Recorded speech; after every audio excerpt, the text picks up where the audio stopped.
시간에 이런 게임을 해도 되는지 잘 모르겠지만 게임 하나 하십시다. 세상에서 제일 비싼 새? 어떤 분이 일부 애들은 봉황이라고 그러대. 봉황. 예? 크게 얘기해 보세요. 몰라요. 이게 정상적인 머리 가지고는 알기 어려운 거예요. 그죠? 세상에서 제일 비싼 새가 100조래요. 100조. 아시겠어요?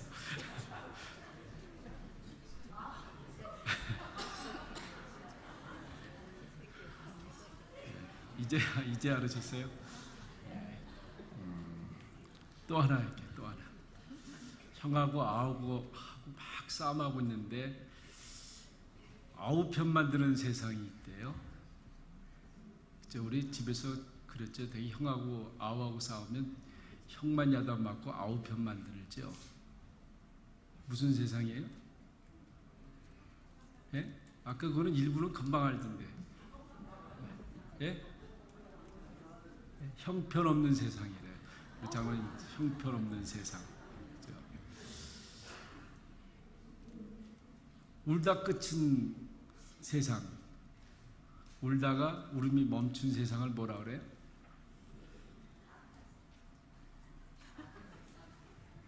우리 저희 유장로님은 아세요? 아까 일부 예배 때 기도하셨어요. 아까운 세상, 진짜 아까운 세상. 이게 이걸 뭐라 그래요? 그 넌센스 퀴즈라 그랬잖아요. 이 넌센스 퀴즈는 대개 보면 말도 안 되는 소리 아니에요? 말도 안 되는 소리. 그러니까 여러분들이 왜 웃었습니까? 재밌어서 웃으셨습니까? 아니면 사실은 말도 안 되는 소리이기 때문에 저 허튼 소리 하는구나 하고 웃으셨을 거예요. 사실은 세상에 살면서 이렇게 넌센스와 같은 그런 삶을 우리가 살고 있다고 하는 것입니다. 되게 실망할 필요가 없음에도 불구하고 실망하면서 살아가는 것. 슬퍼할 필요가 없음에도 불구하고 슬퍼하지요. 특히 우리 장례식장에서 분위기가 이렇게 어느 장례식장 가면 밝은 분위기가 있는가 하면 어느 장례식장 가면 정말 너무 슬퍼하는 분위기를 보게 되는데 여러분 어떻습니까? 정말 우리가 천국을 믿으면 당장 헤어져서 슬퍼할 수 있지만 그게 그렇게 깊은 슬픔은 아닐 수 있을 거라고 생각이 돼요. 저는 제 어머니 장례식 할 때 오해를 참 많이 받았습니다. 왜냐하면 저희 집안 식구들이 대부분 안 믿는 사람이었기 때문에 제가 막 그저 감사합니다 이야기를 하고 많이 다녔어요. 장례식. 그래서 열심히 이제 일을 했는데 저놈은 아주 이상한 욕을 하는 분도 있었어요. 근데 저는 일찍 어머니가 여기 가셨을 때 슬픈 마음은 있었지만 슬픈 마음보다는 우리 어머니 이제 다시 병도 없고 고생도 없는 천국에 가셨다고 하는 그 소망이 있었기 때문에 그 슬픔을 얼마든지 이길 수 있었고 사람들이 비난하는 소리를 들어도 별로 개의치 않았습니다. 우리 구약의 요셉의 이야기를 보면 그런 얘기죠. 야곱이 자기 아들 요셉이 죽은 줄 알고 굉장히 슬퍼했어요. 만약에 요셉이 살아있다고 하는 사실을 믿었다라고 하면 그렇게 슬퍼하지 않았을 거예요. 우리가 때때로 그러한 일들이 많이 있습니다. 지금은 막 힘들어서 어쩔 줄 모르다가도 얼마 시간이 지나가서는 한 번씩 웃을 때가 있어요. 그때 막 그렇게 힘들다고 불평하고 슬퍼하고 어려워했던 그 자체가 조금 쑥스러운 거죠. 이렇게 일이 잘 풀릴 건데 이렇게 잘 될 건데 괜히 오해했구나 또 잘못 생각했구나 가뿐하고 씩 웃는 경우들이 있지 않습니까? 이런 일이 한 번 있었다고 그래요. 하루는 그 황제 나폴레옹이 평민 복장을 하고 이제 부하 둘하고 이제 시내를 순찰하다가 어느 레스토랑에 들어가서 정말 식사를 맛있게 먹고 이제 돈을 내려고 그러니까 다 지갑을 안 갖고 나온 거예요. 그래서 주인한테 사정을 했습니다. 제가 돌아가서 다시 돈을 가졌다가 낼 테니까 조금 봐달라고. 그러니까 이 주인이 절대 봐줄 수가 없다고. 그러지 않아도 요새 그렇게 돈 떼먹고 하는 사람들이 많은데 봐줄 수 없다고. 근데 옆에 종업원이 주인한테 이야기를 합니다. 저분들 모습 보니까 절대 돈 떼먹을 사람 같지 않으니 돌려보내십시다. 이게 주인이 또 종업원한테 많이 야단치는 거. 네가 뭘 알아서 그러냐고. 그러면서 내가 돈 내지 않는 한 절대로 내보낼 수 없다고. 그러니까 결국 종업원이 돈을 대신 내줘요. 이제 그렇게 나온 나폴레옹과 이제 그 부하 둘이 가서 돈을 갖다가 아예 레스토랑을 통째로 사버렸습니다. 그런 일이 있으면 얼마나 좋겠어요. 그리고 그걸 누구한테 줬겠어요? 종업원한테 줬죠.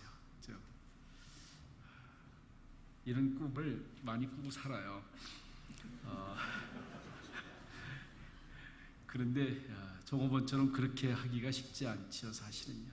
여러분, 세상에 살면서 불행한 일이 뭘까라고 하면 믿을 수 있는 사람을 믿지 못했을 때, 믿을 수 있는 사람을 믿지 못했을 때 사실은 그게 불행입니다. 우리가 믿을 수 없는 사람을 믿는 것도 불행이지만 더 큰 불행은 믿을 수 있는 사람을, 믿어야 되는 사람을 믿지 못하는 것. 이게 바로 사실은 넌센스적인 삶이라고 할 수 있습니다. 오늘 성경 본문에 엠마오로 내려가는 두 제자. 우리는 성경 전체의 사건을 알기 때문에 엠마오로 내려간 두 제자가 슬퍼할 일이 없다라고 그렇게 이해하고 그렇게 믿지만은, 여러분, 만약에 우리가 그런 경우를 당했다고 하면 우리는 어떨까요? 아마 이 엠마오로 내려간 두 제자처럼 투덜거리면서 불평하면서 슬픈 얼굴을 할 수밖에 없을 거예요. 그 옆에 예수님이 동행하심에도 불구하고 그 동행하시는 예수님을 보지 못한단 말이죠. 이게 어쩌면 우리의 모습 아닙니까? 우리가 살아가면서 지금 예수님이 어디에 계세요? 바로 우리와 함께 계신 거죠. 이 시간에 예수님은 지금 저희들과 함께 이 시간에 계신 거죠. 여러분 사이 옆에 예수님은 다 계세요. 어쩌면 우리는 느낄 수 없고 만져지지 않고 볼 수 없지만 주님은 지금 우리를 어깨에다 손을 이렇게 들고 살포시 안아 주실 거예요. 그리고 때로 우리를 향해서 눈동자를 맞으실 거예요. 근데 문제는 우리는 그걸 모르기 때문에, 깨닫지 못하기 때문에, 보지 못하기 때문에 낙심하고 절망하는 것 아닙니까? 만약에 엠마오로 내려간 두 제자가 옆에 동행하는 예수님을 보았다고 하면, 부활하신 주님을 보았다고 하면 그들은 지금 내려가고 있지 않을 거예요. 왜 이 두 제자가 예수님을 보지 못했을까? 이게 우리의 현실의 모습 아닙니까? 왜 예수님을 못 보신 겁니까? 옆에 계시다고 했는데, 옆에 우리를 살포시 안아주시고 눈동자를 맞추고 계시는데 우리는 왜 눈동자를 못 맞추고 혼자라고 생각하십니까? 우리의 보는 관점이 다른 거죠. 여기에 오늘 성경에 보면 21절에 이스라엘을 속량할 자라고 바랬노라. 또 19절에 하나님과 모든 백성 앞에서 말과 일에 능하신 선지자이었거늘. 적어도 이 두 제자는 예수님에 대해서 경험을 했어요. 말과 일에 능하신 분이라고요. 말과 일에 능하신 분이라고. 여러분 생각해 보세요. 우리가 사람에게 대해서 기대를 하고 살아가요. 어떤 사람한테 기대를 해요? 말과 일에 능한 사람일수록 우리는 기대가 커요. 저분이 뭔가 해줄 수 있을 뿐이라고 기대가 커요. 그러나 그 기대가 큰 만큼 우리는 때로 실망하지 않습니까? 우리가 배우자, 아내나 남편에 대한 기대가 있죠. 또 자식에 대한 기대가 있습니다. 여러분, 배우자에 대한 기대나 자식한테 대한 기대는 세상에 어느 사람에 대한 기대보다도 훨씬 커요. 그런데 기대만큼 우리는 어떤 반응을 하고 있습니까? 실망하지 않습니까? 또 불평하지 않습니까? 가끔씩 저는 기도할 때 그런 기도해요. 하나님, 할 수 있으면 자식에 대한 기대를 작게 해주세요. 배우자에 대한 기대를 작게 해주세요. 왜냐하면 그게 내가 사는 길이더라고요. 기대를 하면 할수록 나는 불편해지고 나는 힘들어지게 돼 있어요. 그러니까 하나님, 할 수 있으면 기대를 작게 해주세요. 오늘 이 엠마로 내려간 두 제자는 기대가 컸어요. 말과 더불어 일에 능하신 분이라고 하는 사실을 이미 경험했기 때문에 그 이상으로 기대가 컸던 거죠. 또 이스라엘을 속량할 자라고 바랬노라. 당시 상황을 보면 얼마나 어려운 상황이에요. 나라 잃은 소름이라고 하는 게 얼마나 크다고 하는 것 이미 우리 어른들을 통해서 많이 학습되어 있어요. 그래서 나라가 중요하다고 하는 것, 그 학습을 강하게 많이 받은 분일수록 나라에 대한 애착, 나라에 대한 염려가 얼마나, 그런데 이렇게 훌륭한 사람이 있을 때 그에 대한 기대가 크지 않겠어요? 저도 이분만큼은 내 나라를 구해줄 뿐이라고. 이 바람이 결국 예수님을 못 본 거죠. 우리가 살아가면서 다 보는 것 같지만 사실 그렇지 않지 않습니까? 우리가 다 아는 것 같지만 사실 우리가 아는 것은 굉장히 작은, 아주 작은 부분일 뿐입니다. 왜 그럴까요? 세상에 욕망에 매여 있을 때 우리는 바로 보지 못한다는 거예요. 눈이 어두워진다는 거예요. 제대로 볼 수가 없습니다. 내 욕심, 내 욕망이 무엇냐에 따라서 사람도 제대로 평가하지 못해요. 상황도 우리가 제대로 바라보지 못합니다. 여러분, 욕심에 사로잡히면 잘 되다가도 일이 안 되게 되어 있어요. 아마 우리 비즈니스 하는 분들은 가끔씩 그 경험할 수도 있을 거예요. 지금 일이 잘 풀린다고 했을 때 욕심이 커질 수밖에 없어요. 욕심이 커지다 보면 결국 상황 파악을 잘 못하게 돼 있어요. 그래서 어려워지는 거예요. 운동하는 분들도 마찬가지입니다. 아마 운동하는 분들은 쉽게 느낄 수 있어요. 연습할 때는 잘 돼요. 왜 잘 됩니까? 자유해서 잘 되는 거예요. 저도 골프 쳐보니까 그런 것 같아요. 연습할 때는 왜 이렇게 잘 맞아요? 그리고 이제 딱 올라가서 보면 딱 옆에 목사님을 봐요. 딱 보는 순간에 공이 안 맞아요. 그 픽살이 난다고 그러잖아요. 픽살이 난다고. 왜요? 공을 보는 게 아니라 옆에 경쟁자 목사님을 봐요.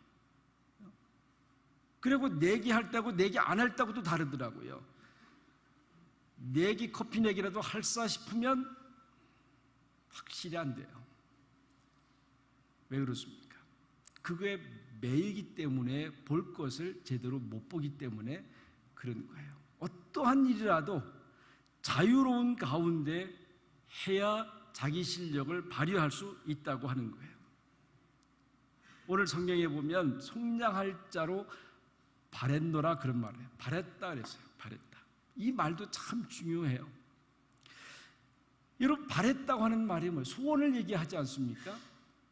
그런데 이 제자들이 말하는 이 속량할 자로 바랬노라 하는 말은 굉장히 자조적인 말이에요. 되면 좋고 안 되면 그만이고, 그거예요. 여러분, 우리가 소원을 주님 앞에 이야기하잖아요. 하나님, 나는 꼭 이거 이루어 주셨으면 좋겠습니다. 그런데 여러분, 꼭이라고 하는 말을 쓸 때 어떤 생각이 들어요? 대부분이 우리가 기도할 때 하나님 주시면 고맙고 안 주시면 그만이죠. 그렇잖아요. 정말 우리가 소원하는 것 생명 걸고 합니까? 여러분이 정말 이게 꼭 주셔야 될 거고 꼭 이루어질 거라고 하면 생명을 걸고 해야 되는 거 아니에요? 그죠? 주시면 좋고 안 주시면 그만이고. 이게 지금 제자들의 마음은 그런 거예요. 그저 속량해 주시면, 이스라엘을 로마로부터, 압제로부터 구해 주시면 좋고 아니면 그만이고, 그런 마음이란 말이죠. 또 15절에 보면 미련하고 선지자들의 말한 모든 것을 더디 믿는 자요. 여기 보면 더디 믿는 자. 어쨌든 오늘 이 시간 여러분들이 정말 아까운 귀중한 시간을 여기다가 지금 투자하는 거예요. 그렇잖아요? 여기다 투자하는 거예요. 가끔씩 저는 11조 처음 낼 때 많이 그런 생각했어요. 하나님, 요 11조 다른 데다 쓰면 훨씬 더 잘 쓸 수 있는데요. 11조 내는 게 참 어려웠어요. 그런데 여러분, 우리가 이 시간에 헌금하고 이 시간에 시간을 투자하고 그러면, 그래서 우리가 주님을 믿고 신앙생활 한다고 하면 더디라고 하는 말이 얼마나 손해나는 말이에요.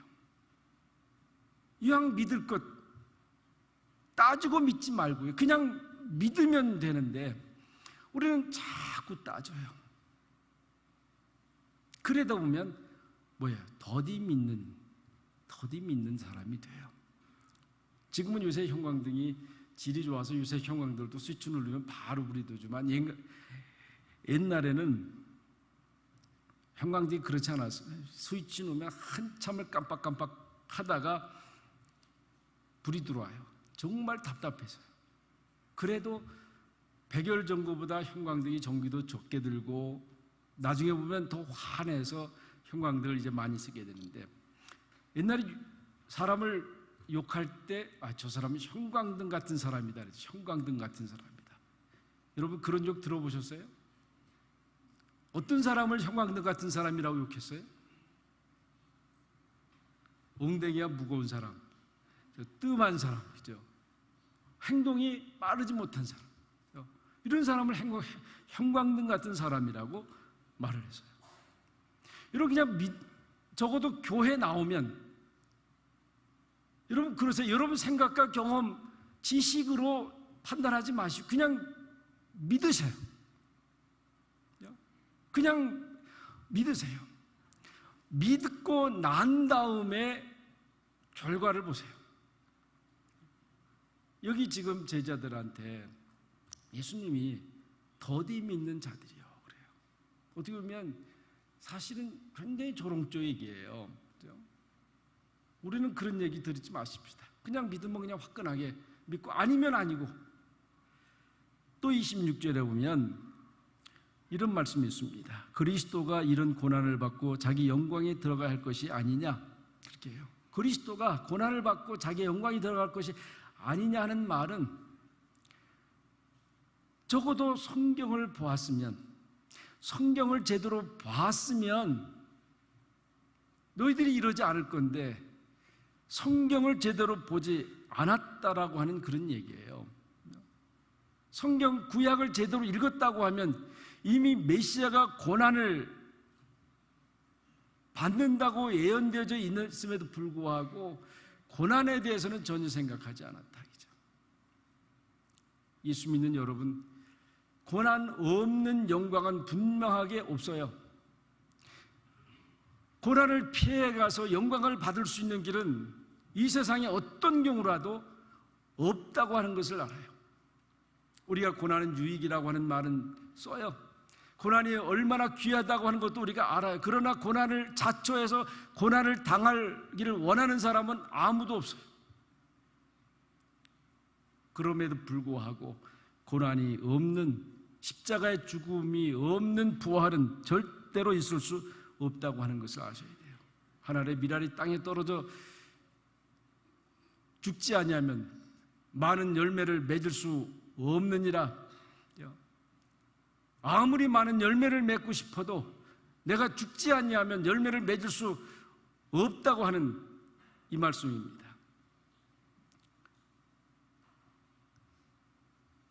이 제자들도 고난은 생각하지 않았어요. 그렇기 때문에 그리스도가 고난을 받으리라고 생각을 못한 거죠. 그리고 그 다음에는 제자들이 예루살렘을 떠나지 않습니까?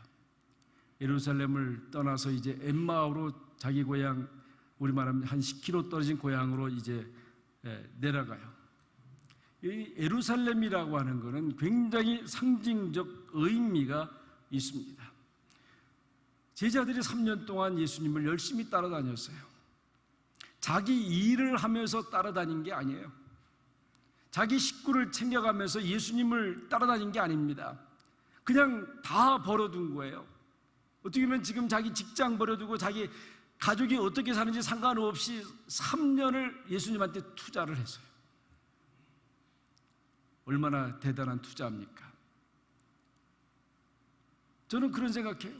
3년 동안 자기의 모든 것을 투자했는데 억울해서라도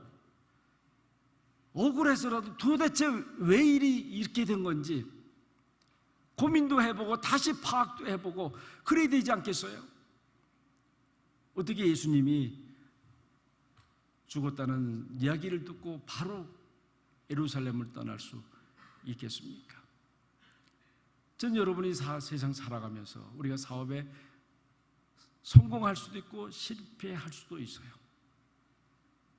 성공은 그렇다고 치더라도 여러분 실패했을 때에 우리가 어떻게 할 거냐가 참 중요하지 않습니까? 실패했다고 해서 그냥 그 자리를 박차고 떠난다고 하면 그 실패는 내게 아무런 의미가 없어요. 적어도 왜 실패했는지, 무엇 때문에 실패했는지 그걸 우리가 알아야 되지 않아요? 그 분석해서 다시는 실패하지 않는 방법을 찾아내야 되지 않아요? 안 된다고 해서 포기한다고 하면 그 사람은 영원히 성공의 길로 가기가 어려운 거예요. 지금 이 제자들은 예수님이 죽었다고 하는 그 이야기를 듣고 또 부활했다고 하는 소문까지도 듣고 예루살렘을 떠나요. 더구나 보면 여자들이 와서 놀라게 했다고 그랬어요. 놀라게 했다. 그건 뭐예요? 어떤 얘기를 했어요? 가보니까 예수님의 시신이 없더라. 예수님의 시신이 없더라. 거기 이제 분명하게 거기다 묻었는데 시신이 없다. 그리고 어떤 제자들은 와서 부활했다. 그 얘기까지 들었는데 어떻게 해요? 그냥 자기 고향으로 가요. 소극적인 거죠. 아마 여러분 같았으면 그냥 낙심하고 고향으로 갔겠어요? 아니죠.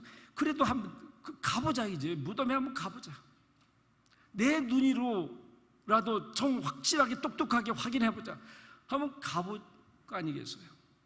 그런데 안 가고 그냥 가요. 세상은요, 소극적으로 살아갈 수 없는 세상 아니에요? 더구나 이민생활이죠. 저도 우리 새로운 분들이 한국에서 오시면 그래요. 이민생활은 적극적인 사람은 얼마든지 살아날 수 있습니다. 그러나 남을 바라보고 기다리는 사람은 없습니다. 적극적인 사람은 삽니다. 우리 그런 거, 제자들이 좀 적극적이었다고 하면 가서 확인하려고 해야 될 거 아니야. 안 해요. 그냥 그랬더라. 부활했다고 하더라. 그 정도예요. 놀랬더라. 여러분, 우리가 살아가면서 진리에 대해서 얼마나 알고 계십니까? 이 진리에 대해서요. 우리는 사실은 조금 알고 있으면서도 많이 아는 것처럼 착각을 하고 있어요. 예수 그리스도에 대해서 우리가 얼마나 알고 계십니까? 그런데 예수 그리스도를 우리가 얼마나 많이 들었어요. 거기에 생명이 있고, 거기에 보화가 있고, 거기에 능력이 있고, 소망이 있고, 위로가 있고, 지혜가 있고. 그런데 우리가 그 엄청난 것에 대해서 얼마나 알려고 노력을 했습니까? 얼마나 적극적으로 한번 대시를 해보셨습니까? 우리는 대충 그 정도는 얘기해요. 아, 그래, 예수 그리스도에게 생명이 있다고 그러더라. 예수 그리스도가 지혜라고 그러더라. 그러더라고 하는 말은 많이 써요. 지금 엠마루네라는 그 두 제자도 그런 거 아니에요. 놀랬더라. 부활했다고 하더라. 시체가 시신이 굴에 없다고 하더라. 그 마음은요, 그저 십중팔궁 슬퍼하는 마음이 들 수밖에 없어요. 넌센스와 같은 그러한 행동을 할 수밖에 없습니다. 우리가 적어도 이 진리에 대해서 확실히 알고자 하면 어떤 태도가 되어야 돼요? 적극적이 되어야 돼요. 행동적이 되어야 돼요. 이런 형편없는 제자에게도 주님이 지금 동행을 하고 계세요. 그리고 성경을 풀어주지 않습니까? 오늘 읽진 않지만 32절에 그 마음이 뜨거워졌다고 그랬어요. 마음이 뜨거워졌다. 왜 뜨거워졌어요? 그 풀어주니까 그때서야 보이는 거예요. 그때서 보이는 거. 예수 그리스도가 그때서 보여요. 헬라 언어에 보면 그 마음이 뜨겁다라고 하지 않고 불탄다 그래서 불탄다 그죠. 그때 이 두 제자가 확 바뀌는 거 아니에요. 예수님을, 부활하신 주님을 보지 못했을 때는 낙심한 얼굴로 슬퍼하면서 자기 고향으로 돌아가지만은 예수님을 보게 되니까 생활이 확 바뀌어요. 여러분, 우리가 살아가면서 예수님을 만날 수 있기를 바라요. 만날 수 있는 경험을 할 수 있기를 바라요.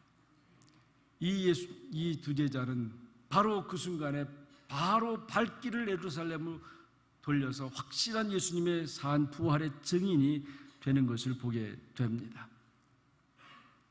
여러분, 부활의 주님을 만난 경험한 대표적인 사람이 베드로 아니에요. 주님을 만나지 못했을 때는 누구보다도 비겁한 사람이지 않았어요?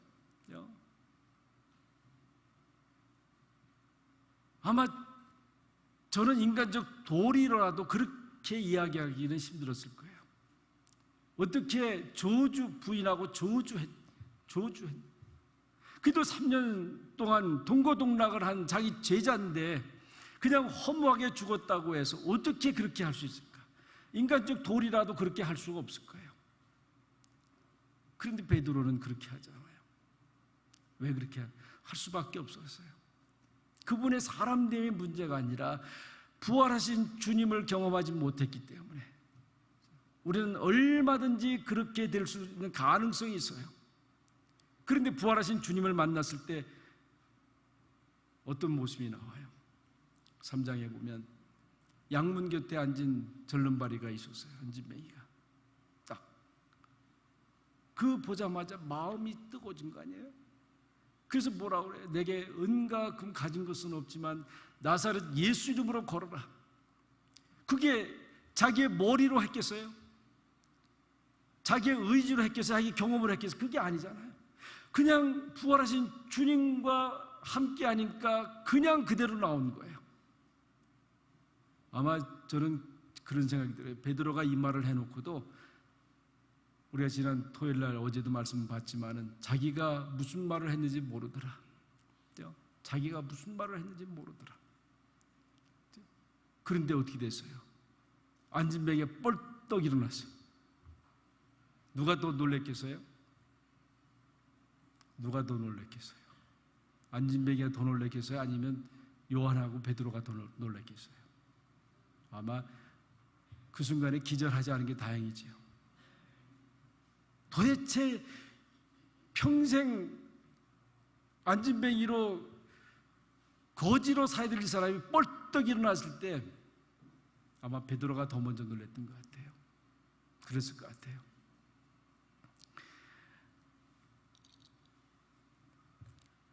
사랑하는 성도 여러분, 이게 부활하신 주님을 만났을 때 나타나는 경험이에요. 놀라운 일입니다.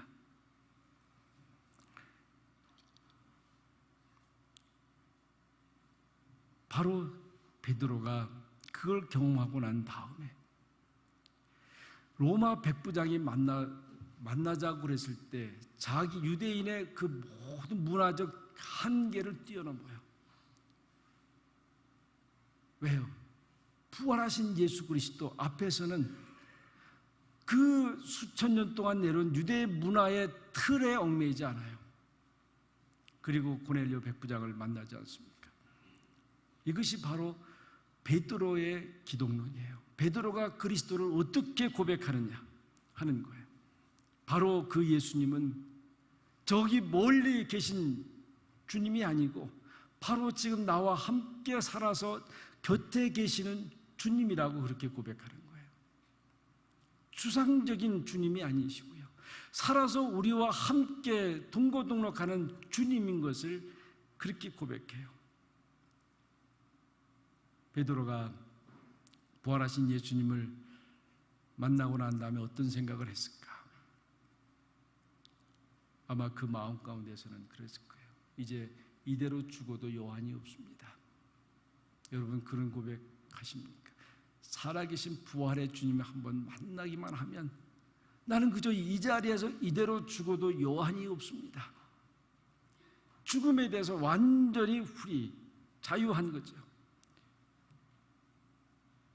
고난과 핍박, 사망까지 넘어서는 부활의 신앙의 사람이 된 것입니다. 그 경험, 그 체험이 오늘날 교회의 기초가 되어 있는 거예요. 여러분 지금 우리는 어디에 서 있냐? 바로 부활의 신앙의 기초에 서 있습니다. 이것을 우리가 더디 믿지 않고 확실히 믿는 사람에게는 바로 능력의 사람이 돼요. 그리고 눈이 밝아지게 되고 세상을 바로 볼 수 있는 그러한 믿음의 사람들이 될 수 있습니다. 여러분, 우리가 예수 그리스도인입니다. 이제 엠마오로 내려가는 두 제자처럼 넌센스적인 그런 삶이 아니라 부활하신 주님과 함께 동행하는, 그래서 날마다 감사가 있고 기쁨이 있는 그런 복된 삶이 되시기를 바랍니다. 기도하십시다. 하나님 아버지 감사합니다. 우리가 부활의 주님을 만나지 못했을 때 얼마나 넌센스적인 그런 삶을 살아가고 있습니까? 그저 주님이 옆에 계셔서 우리를 안아줌에도 불구하고 우리는 지금도 울며 슬퍼하며 낙심하고 절망할 때가 많이 있습니다. 주님 눈을 열어서 옆에 계신 주님을, 안아주시는 주님을, 눈동자 맞춰주시는 주님을 볼 수 있게 하옵소서. 그래서 우리의 사망, 고난, 고통 다 이기게 하시고 능력의 사람으로 살아가게 하여 주옵소서. 예수님의 이름으로 간절히 기도하옵나이다. 아멘.